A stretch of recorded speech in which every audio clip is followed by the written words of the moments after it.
Good day everyone, especially to our Professor Dr. Maida L. Canto, and welcome to Med 203 Foundation of Education. I am Haney Venus Corpuz, your discussant for today.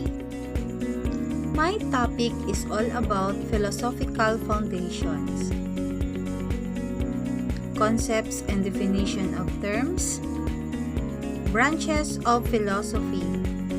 We have idealism, realism, perennialism, and essentialism.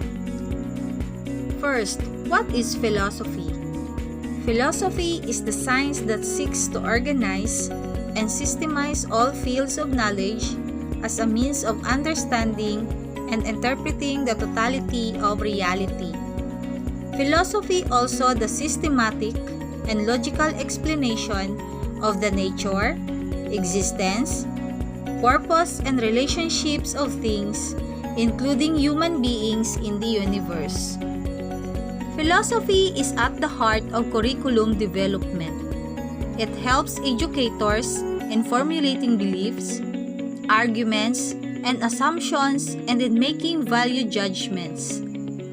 Philosophy develops a broad outlook, and it also helps in answering what schools are for, what subjects are important, how students should learn, and what materials and methods should be used.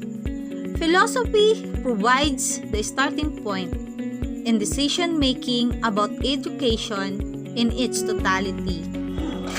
Many sources consider philosophy to be the study of basic ideas about knowledge, truth, right and wrong, and the nature and meaning of life. John Locke defines philosophy as a process of liberation from ignorance and prejudice. According to Dahl, philosophy has the multifaceted effect of helping us to indicate in general what we mean, make what we mean more specific and definite, and develop what we mean into a useful construct. Thus, philosophy is a crucial determinant of curriculum trends and the curriculum development process by helping clarify our thought process. And because philosophy is a process of the mind, there are a variety of philosophical thoughts that need consideration. We have four main branches of philosophy. First, metaphysics. Second, epistemology. Third, axiology. And fourth, logic. Metaphysics. Metaphysics is the branch of philosophy that considers the physical universe and the nature of ultimate reality. It asks questions like, what is real? What is the origin of the world? What is beyond the stars? Your consideration of reality as an external creation or an internal construct can influence your metaphysical beliefs and perspectives and your teaching. Second, epistemology. Epistemology is the branch of philosophy that considers how people come to learn what they know. Derived from the Greek word episteme, meaning knowledge or understanding. Epistemology refers to the nature and origin of knowledge and truth.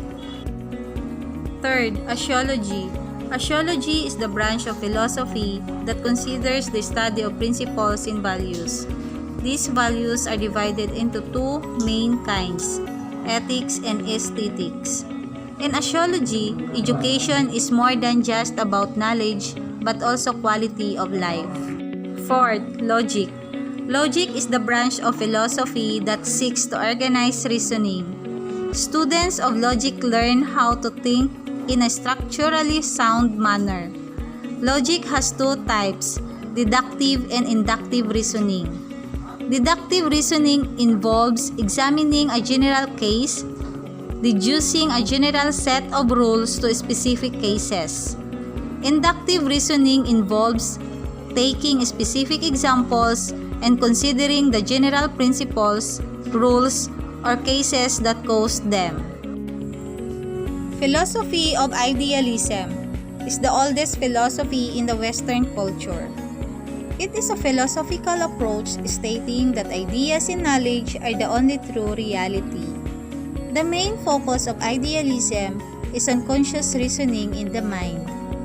The father of idealism, Plato, believed that people should concern themselves in searching for the truth. As a Greek philosopher, he believed that man did not create knowledge but discovered it.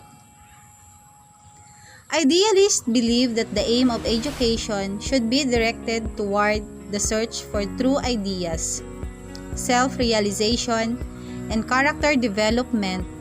Behavior is also important for idealists.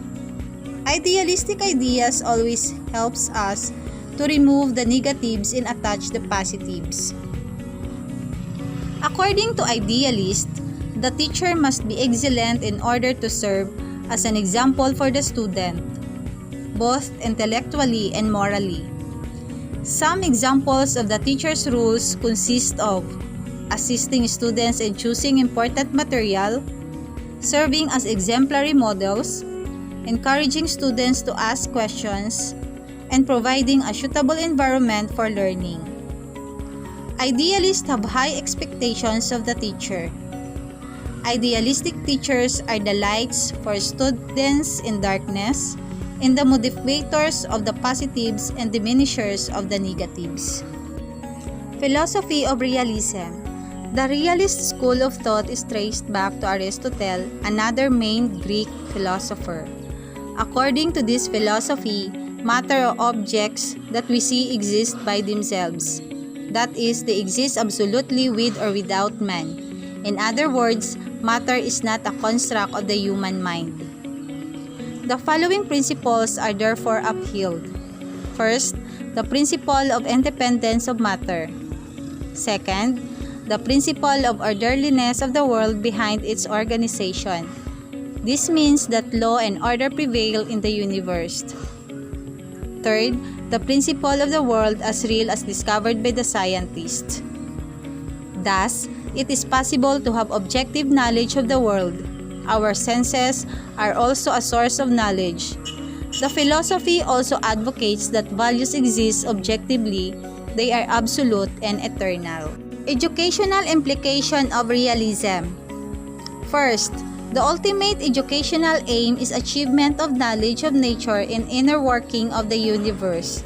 Second, education is essentially transmission of inherited culture from one generation to another.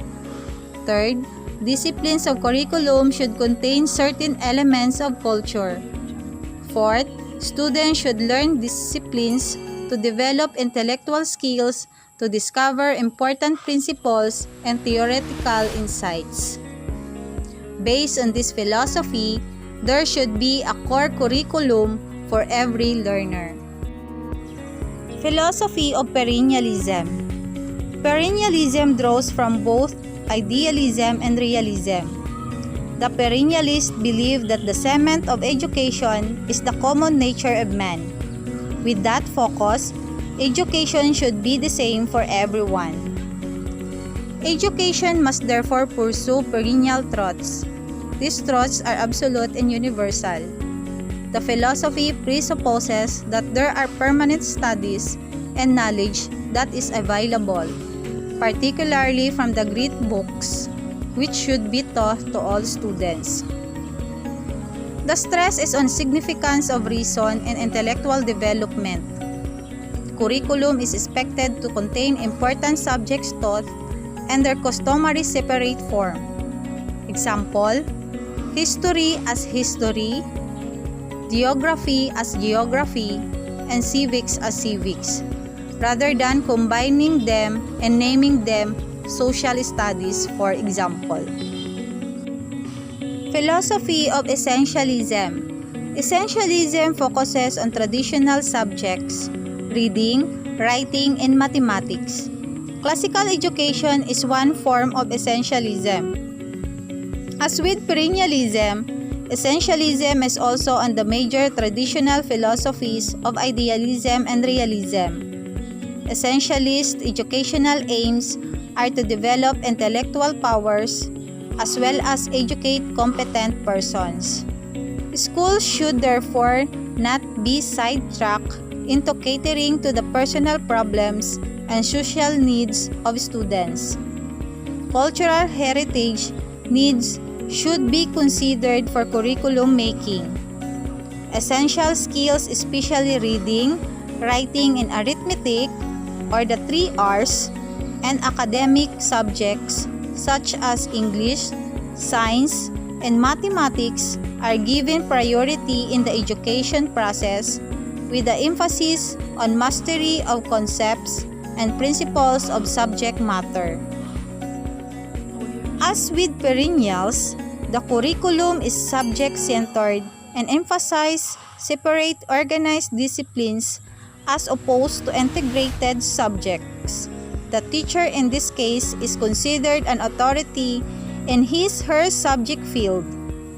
Moving from traditional educational philosophies, let us now examine more modern ones.